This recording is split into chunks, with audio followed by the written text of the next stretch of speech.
안녕하세요, 여러분들의 개발 가이드 자연개발자입니다. 오늘은 LG 그램 2020 17인치 모델을 들고 와봤습니다. 카페를 다니다 보면 정말로 부러워했던 건데요. 카페에서 노트북으로 작업을 하는 사람들을 보면 그 중에 한 명쯤은 LG 그램의 17인치 모델을 가지고 작업을 하는 사람들을 볼 수 있었습니다. 17인치나 되는 화면으로 작업을 하다 보면은 왠지 작업 능률도 2배가 될 것 같고 나도 한 번쯤은 꼭 써보고 싶다라는 생각을 했었는데 이렇게 직접 써볼 기회를 갖게 되었습니다. 디테일하게 이 노트북에 대해 소개하는 시간보다는 실제 사용 시 어떤 점이 좋은 점이었고 아쉬운 점이었는지에 대해서 이야기해 보려고 합니다. 갤럭시 노트가 단순히 화면이 큰 게 최고의 기능이자 혁신이었듯이 이 노트북의 최대의 장점은 화면이 크다입니다. 사이즈뿐만 아니라 디스플레이 퀄리티도 좋습니다.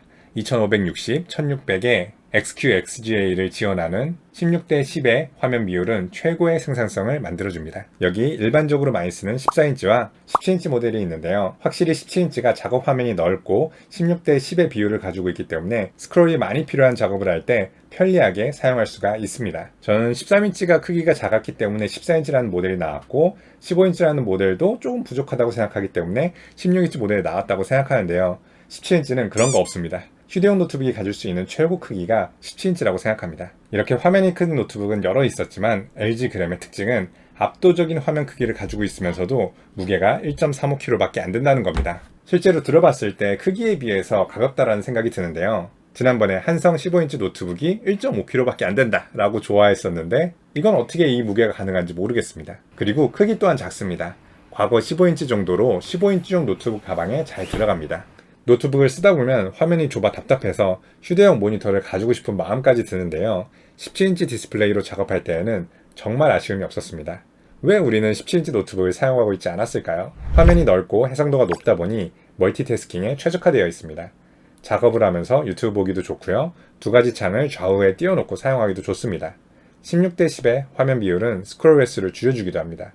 배터리는 80Wh 정도의 큰 용량으로 어댑터 없이 외출할 수 있습니다. 문서 위주로 사용을 한다면 10시간 정도로 사용할 수 있을 것 같습니다. 이제 아쉬운 점에 대해 이야기해볼 시간입니다. 이 제품은 인텔의 i5 쿼드코어 CPU를 가지고 있는데 CPU 성능이 정말로 아쉽습니다. 제가 아까 보여드렸던 3년 전에 구입한 노트북과 성능 차이가 그렇게 나지 않는 것 같아요. 화면이 크다 보니까 멀티태스킹을 하고 싶고 여러가지 프로그램을 돌리다 보면은 가끔씩 CPU 점유율이 100%로 피크를 쳐서 동작이 느려질 때가 있어요. CPU는 램이나 SSD와는 다르게 업그레이드가 불가능하잖아요.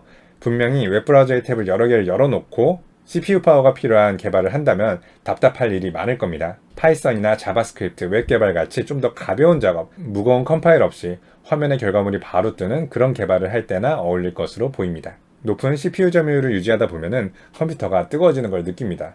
그런데 도대체 어디가 흡기고 어디가 백인지 모르겠습니다. 열 관리가 전 잘 안 되고 있는 것으로 보여요.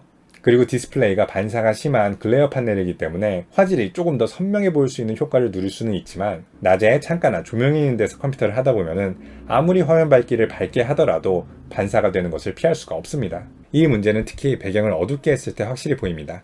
코딩을 할 때 어두운 배경을 하거나 콘솔 창을 볼 때에는 매우 신경 쓰입니다. 배경이 하얀색인 문서를 작성하거나 엑셀을 다룰 때에는 큰 문제가 되지는 않습니다. 이 문제를 제외하고는 개인적인 선호와 관계가 있는데요. 키보드가 그렇게 마음에 들지 않습니다. 대부분의 프리미엄 노트북은 15인치 이상 화면을 가지고 있으면서도 10키리스를 채용하는 것이 추세입니다. 매번 10키리스를 찾아 노트북과 키보드를 구매하는 제게는 개인적으로 아쉬웠습니다. 키보드가 뭔가 균형이 안 맞잖아요. 타이핑을 하다가 터치패드를 사용하려면 두 손의 중앙이 아니라 컴퓨터의 중앙에 터치패드가 있다는 것을 깨닫게 됩니다. 키보드의 키도 이렇게 눌러보면 눌릴 정도로 뭔가 덜 튼튼하게 만들었다는 느낌이 듭니다. 그리고 가끔씩 컴퓨터가 너무 큰 게 아닌가 생각이 듭니다. 대중교통을 이용하면서 컴퓨터를 이용하고자 할 때 이건 불가능에 가깝습니다.